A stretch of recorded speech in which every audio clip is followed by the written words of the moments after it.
Okay. Fantastic. Okay, we're going to go ahead and get started. So good morning, everyone. Thank you so much for being here at December's First Friday Chat.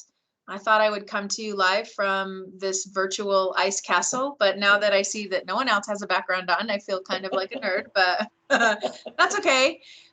So thank you all for being here. We have some folks from ASU who are here to talk about the ASU-Mary Fulton Teachers College Community Educator Program. This program is a library of quick courses that anyone can take to sort of power up your skills to support kids, along with an opportunity that we're going to talk about that will allow for community members to help inform us and ASU about new courses that can be created. And so I should have introduced myself first, and I've done this so many times and I always forget, but my name is Ronstadt Contreras. I oversee the higher education program and would like to welcome you all here.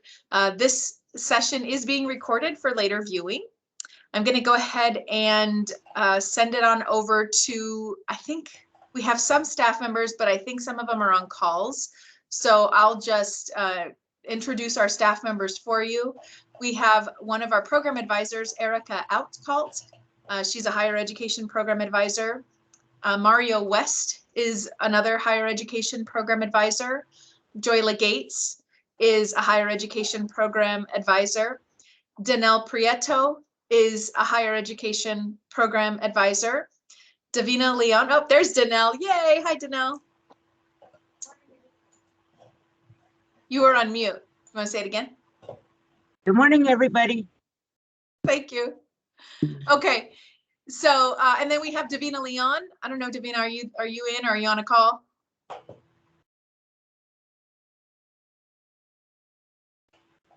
She's probably on a call. So Davina Leon is one of our career guide coordinators, and she works with outreach and developing service learning programs under our Literacy for All grant program. She also assists with students who are at our high schools and teaches different classes at the elementary at this time. Tanya Coakley is our accountant, and she just logged in and she's here. And I think, did I cover everyone? I think I did. So Chris, do you want to introduce yourself? Yes, hi, I'm Chris McIntyre, and I work with grants and special projects with Salt River Schools. And we started working on this grant with ASU, and there's actually two portions to the grant. And what we're talking about today is the community educator courses. So I'm really happy everybody is here. And I do see that we have some participants from our FACE program at Salt River Elementary School.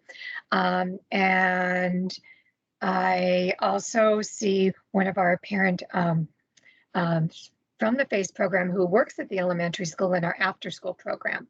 So I'm really happy that that you guys are here, and yeah, ask questions, and hopefully we'll all learn a lot. Thanks, Becca. Sure thing. Thank you, Chris. So I'm going to go ahead and turn it on over to our ASU friends to talk a little bit about the community educator programs. Korbi, I believe you'll go first, and then you'll turn it on over to Sarah, right? And then we will allow for any questions to be asked, and I'll pop back in toward the end. Thank you so much. Thank you. And I'm so excited to be here with all of you today, and I know Sarah is as well, for us to talk with you a little bit about how we're some things that we're working on over at Mary Lou Fulton Teachers College about bringing community and schools together in a stronger way, and really acknowledging the wealth of knowledge that exists within communities outside of school buildings, and how we can all be a part of supporting young people in their learning journeys. My name is Korbi, and I'm a program manager in the Mary Lou Fulton Teachers College around supporting exactly that work, community educator pathways. Sarah, do you want to introduce yourself? Yes. Hi, I'm Sarah Rabbani. I'm a product manager associate at Mary Lou Fulton Teachers College, and I have been helping develop these courses from the very beginning, and our team together has gotten them to a point where we want to share them with you. Great.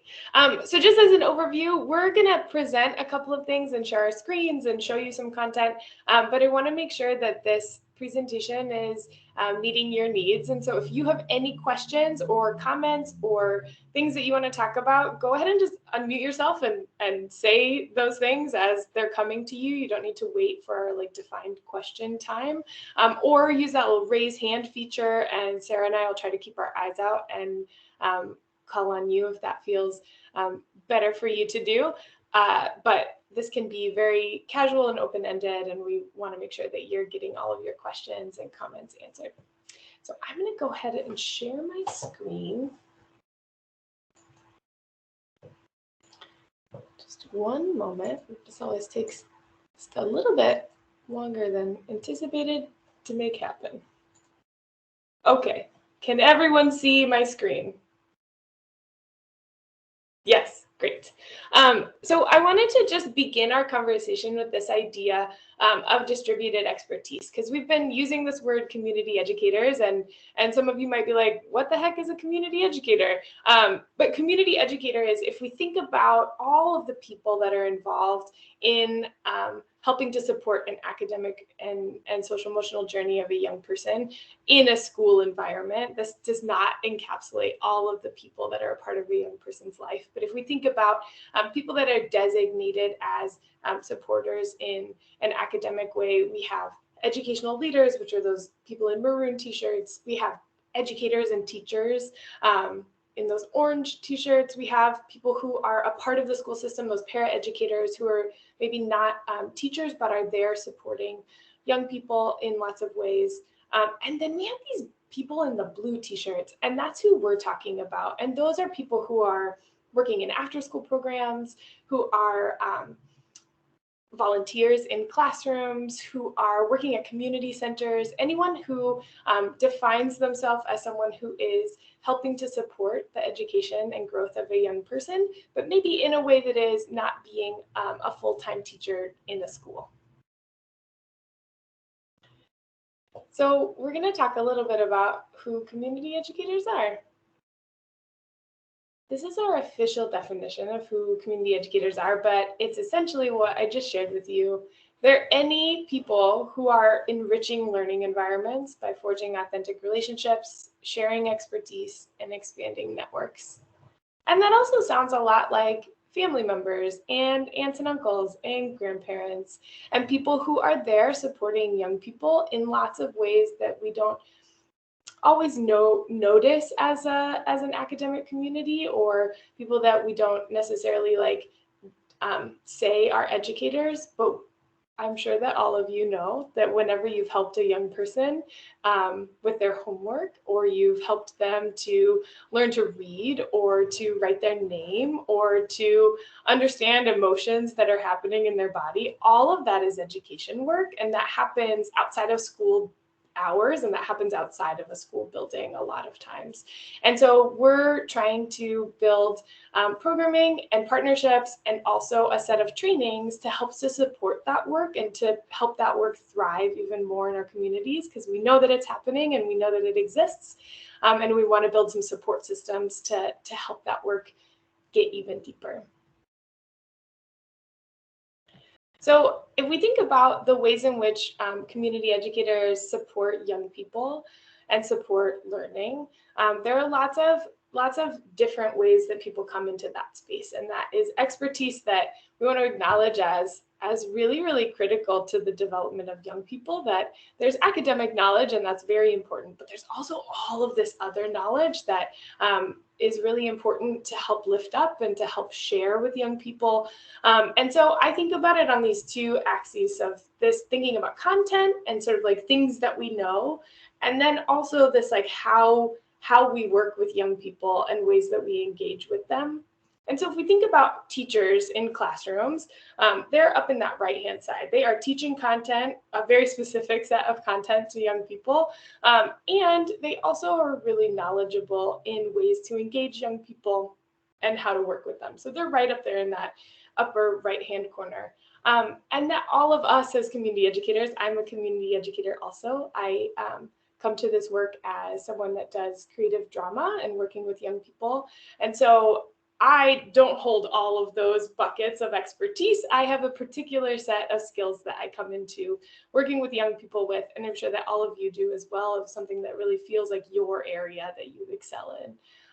So thinking about those other three yellow quadrants on that scale, there are people that are helping young people with very specific content that they might be teaching them how to read or how to engage with their feelings in a really specific way, or how to write their name. They might have some really specific content knowledge that they want to share, or how they use math in their job, whatever that specific content is that they want to share. And then maybe down on that right-hand side, that there's folks, like I would put myself in this bucket, that is really looking at how to engage with young people and how to support young people and talk to young people. But as a drama facilitator, I'm not necessarily bringing in specific content, but I'm thinking about how to help kids to understand and work with the knowledge that they bring to a space. And then there's also people who are in that bottom left-hand quadrant that are thinking about wanting to support young people, but maybe need some more skills, both in how to engage and in content expertise. And that we are creating training courses to support all of the community educators in a space, but specifically in each of those three quadrants. So here's some examples. I gave you this first one already. This one is based off the work I used to do. But this is thinking about, someone who's coming in to support a young person who is, like I would identify myself as a community educator. I know that that is my job. I work in lots of different schools, and I'm coming in to support a young person. But before I go in a classroom or work in an after-school program, I might want to brush up on some reading comprehension techniques just to make sure that I'm like at the top of my game of what those are before I work with a set of young people. Someone working with young people also could be an expert in an industry area. So a carpenter or a construction worker, someone that has a lot of expertise in a particular area, something that we might not typically have in the classroom space, but that has a lot of knowledge of our community and also of content in action, right? That there's a lot of math in that work. And so how could someone who's a carpenter share their applied mathematics understanding with a young person to help them understand why math is important and also how to do some math that applies to the real world. And then also community volunteers, and who are people that come in to classrooms or after school spaces or homes to support their family members or their neighbors, to learn some of those things that we're all helping the young people in our lives with, right? Of reading or of writing or those other kind of foundational skills. So we're working, Sarah and I and a team of other people, to try to build these programs out so that we can help community educators be more invested in their communities and have a stronger pathway into working in schools and after school programs and community centers. And that hopefully that is bringing a lot of opportunity and connection and engagement for young people. So we've mentioned this catalog of trainings a lot, and Sarah's going to go over what these are with you to give you a little bit of an understanding of what those are. But before we go there, I just wanted to check in and see, is there anyone who has a question about who a community educator is, if the work you're doing is under that umbrella, or wants to give an example of a way in which they have community educator work that they're doing in their lives?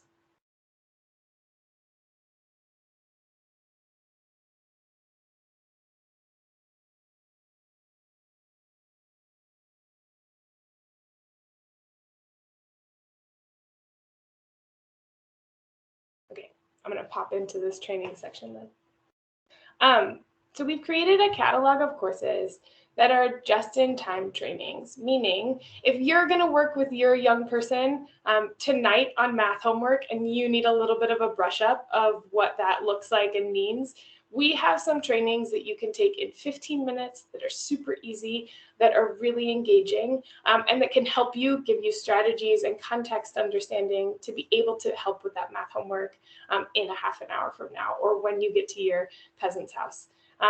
Or if you're going to go into a classroom and talk about your work, we have some trainings that can help you to understand how to share those big concepts with a group of kids, or how to work with a small group of kids, something that can help you do that tomorrow morning when you're in a classroom. So these trainings are developed not as something that you would take over a long course of time that would build your knowledge, but as something that is just in time, that's right when you need it, in the exact skill set or competency that you're looking for. We have a catalog of courses that are built for community educators. So they're not built for professional educators. They're not built for college students. They're built for people that are doing work with young people in our communities, specifically in mind. Our catalog right now has 22 courses, and we've built them as a sort of baseline or foundation for what could these courses look like? What are the ways in which young people need support from community educators, and what are some of those baseline skills? And then Sarah and I are working to build that catalog and grow that catalog. So we'll talk more about this at the end of our session, but what we're hoping to do with some of you is also to learn from you what are some other courses and other competencies and other skill sets that would be really relevant to your community and that would help to grow this catalog to be something that is usable in the Salt River community and beyond. So Sarah, I'm going to toss it over to you. Okay, thank you so much, Korbi. Bear with me as I get my screen up. And then I heard someone come off mute. Is there someone that had a question or a comment while we're transitioning?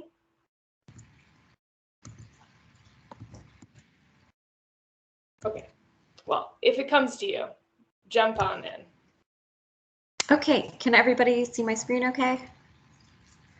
Okay, perfect. So as Korbi said, we have a multitude of courses, and we have about 7 subjects available right now. So they range from reading, writing, math to social and emotional learning, which includes mindfulness, as well as kind of, I would like to consider them courses on how to be a good human.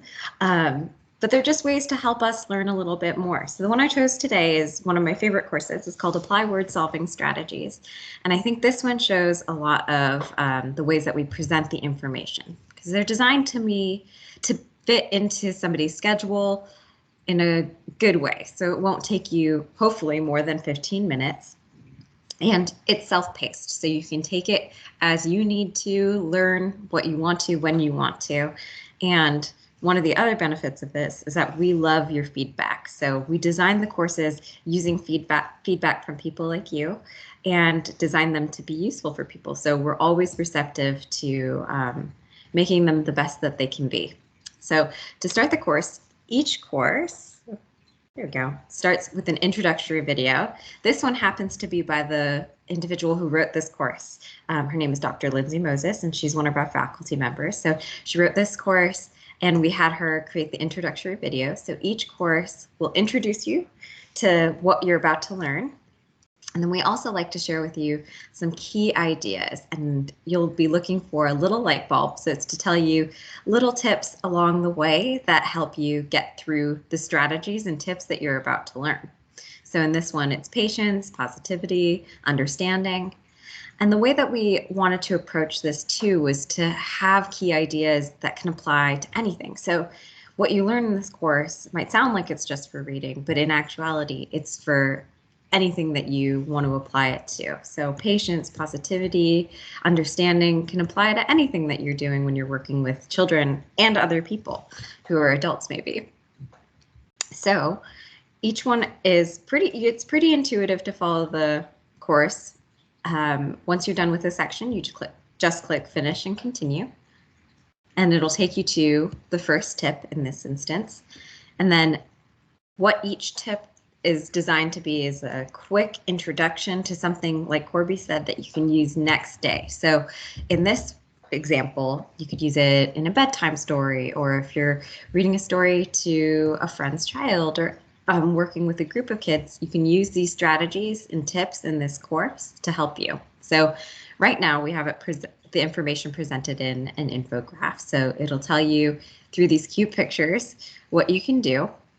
And each of them is outlined using a visual example as well as the words. And we try to keep it short and sweet so that it doesn't take too much of your time and it's really easy to understand. Then, once you get through that, one of my favorite parts of our courses is our comic strips, which we call demonstrations.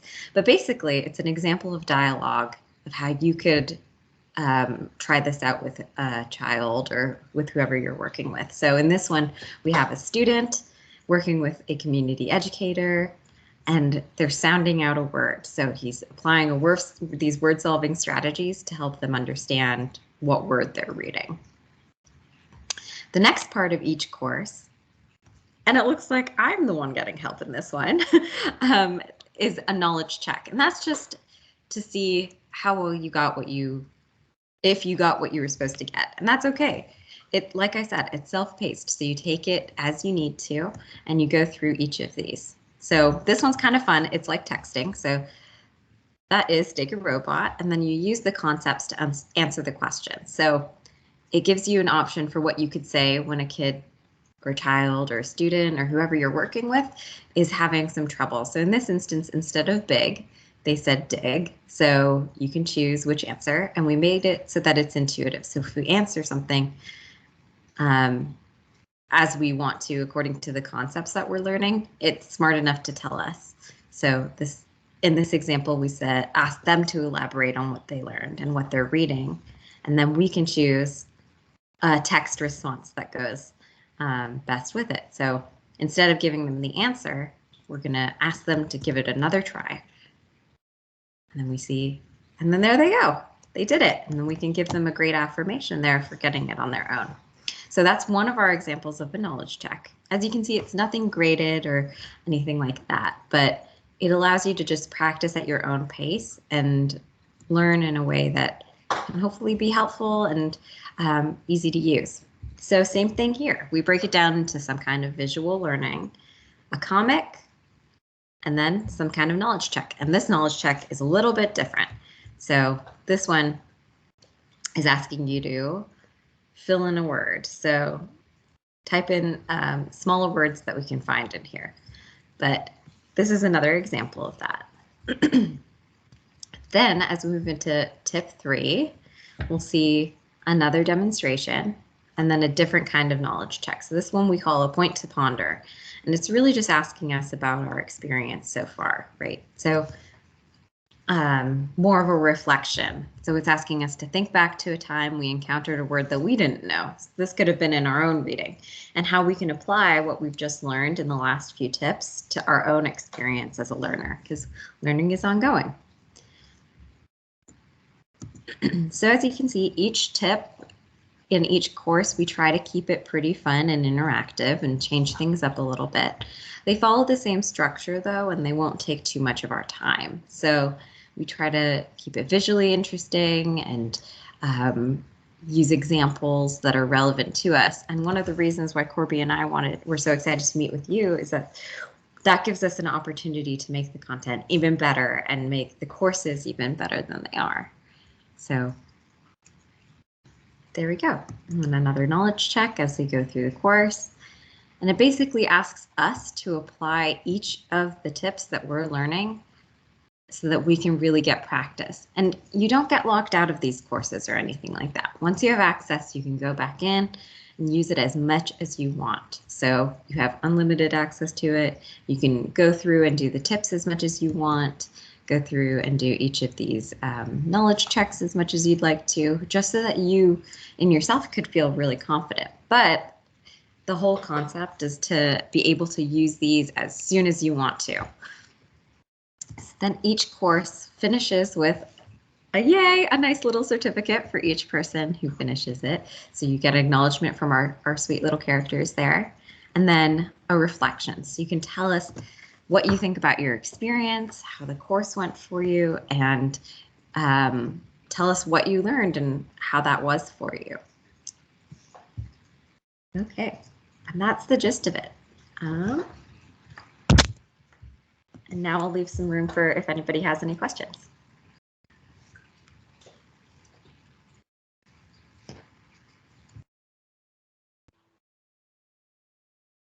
Thank you so much, Sarah. I see that someone has a question. Chris. Hi, thank you. So after they complete the course, then what happens? Do they get like acknowledgement that the course was completed, or like a recommendation of another course to take, or how does that work? Do you want to take this one, Korbi, or may I? Go for it. Okay, thank you. So once somebody finishes a course, they get the satisfaction of learning the tip, but we're still kind of working through that. We really want to work with the different teams and programs to see what the best acknowledgement for that group of individuals would be. So what we're doing in one of our other pilot programs is certificates, and they once a course is completed, the learner gets a certificate of completion generated through the website. In other instances, we've had teachers use it as PD and had our assistant dean give credit hour equivalents, but typically that's not something that we do. I think it was just this one standalone instance. But I think eventually what we would like to do is create a different form of acknowledgement, but it really is up to the learner, and we're open to feedback and suggestions for what is most helpful as an incentive for the learner too. So if you guys have a specific way that you'd like to acknowledge learners from Salt River, then we could totally see where we can fit into that and how we can work with that. Okay, good. Yeah, oh, that's a great idea. Yeah, and as Sarah mentioned, we're going through a little bit of a redesign. So there's opportunity for us to add features, change things, and to grow the capacity of what that catalog and that functionality is. Thank you. Yeah. And then I just wanted to put into the chat the link to that catalog of courses. Those are open for anyone to enroll in. Please go on that website and check out any courses that feel relevant to you and feel useful in the work that you're doing. Are there any other questions about community educators or about nano courses, about community educator nano courses?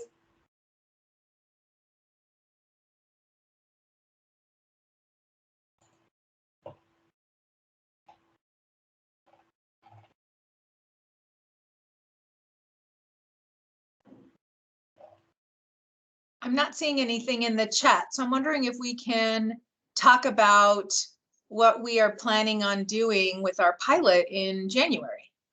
Yeah, absolutely. So we've been working with Becca and Chris to think about ways that we could support your community through these nano courses in this course catalog.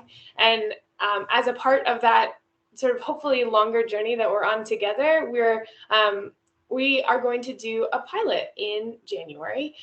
We would love to have a group of 5 to 10 people in Salt River community participate in a focus group and to try out 4 of our courses from the Reading Accelerator set of skills, and then do a focus group with us to help us understand what was great about those courses, what you didn't like about those courses, what could be better about those courses, and then also specifically to think about the ways of knowing that in your community you have around supporting young people and learning, and seeing what pieces from that community knowledge could be woven into these courses as they already exist, and also what courses could be developed that would help to support specific community educators that you are or that you're working with in your community, that would be really meaningful and impactful in supporting young learners in Salt River community. So Sarah, do you know what, so what we're going to do after this session is we will send out through Becca and Chris a flyer with a sign up and a description of what the pilot will be, so that if you're interested in being a part of that, you could sign up to join us. It will be in mid-January, and there will be, depending on the preference of the folks that are involved in the pilot, either one session where we do it all together in one chunk of time, or some time for you to do it on your own at your own pace, in asynchronous style learning, where we'll have you take 4 courses on our site, which is about an hour of time, because each course is about 15 minutes. So we'll have you take 4 courses, which is about an hour. But again, you could do those in 15-minute chunks. You could do those in one chunk, however that works for your own schedule. And then Sarah and I will have a focus group on Teams where we will get to hear your opinions and your thoughts and your ideas for helping to make those courses better sources of learning for you and your community. So in total, I think the whole amount of time that we would be asking is about 2.5 hours, but that would be spread out amongst also doing those courses and then those focus groups that we would have together, and a little bit of an introduction, so you have some instruction on how to get into those courses and how to go over that content. Becca and Chris, and Sarah, is there anything you want to add in about that pilot? I think the only thing I want to add in too is that it's a really excellent opportunity for your voice to be heard. Like Korbi and I take your feedback very seriously, and we want to make these courses the best that they can be and the most relevant that they could be to the people that are important to us. And so we really value you taking time to meet with us, and we want to make it as fun and exciting as possible. So it is a great opportunity. Yeah, thank you. We're really excited to partner. There will be a small incentive for those who complete the pilot and focus group with our ASU friends, and that'll be done through the higher ed program. So just wanted to throw that out there. Hopefully we'll get at least 5 to 10 folks from the community to participate in this pilot and really have their voices heard in the development of these future courses.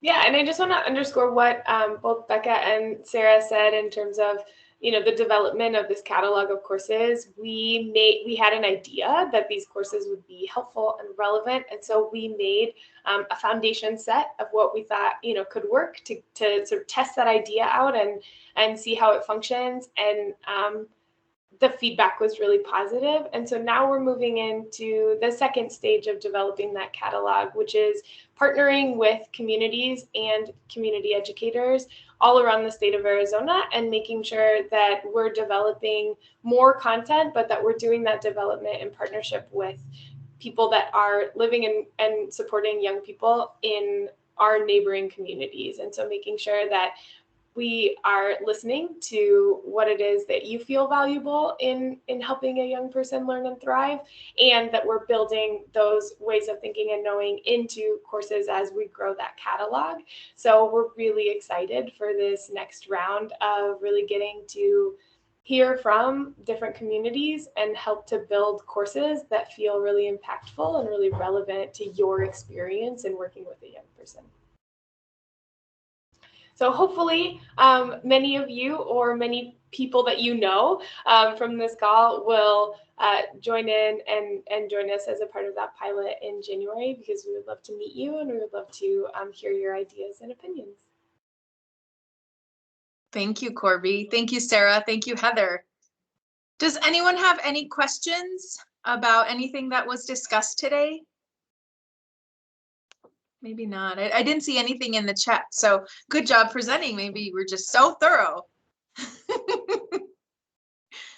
Well, we're really excited to help partner with this. This is a phenomenal opportunity. It's not very often that people's voices are heard or even requested in forums like this. And so this is a great opportunity for our community members to really have some valuable input in these future courses and current courses that are happening now. So. Well, like I mentioned before, this session was recorded, so we do have a couple of individuals who are going to listen later who are working at different sites, and they will get the information out to different community members who they think might be interested in participating in this pilot. And so I will be following up with everyone who shows an interest in this, and then we'll go ahead and schedule everything accordingly.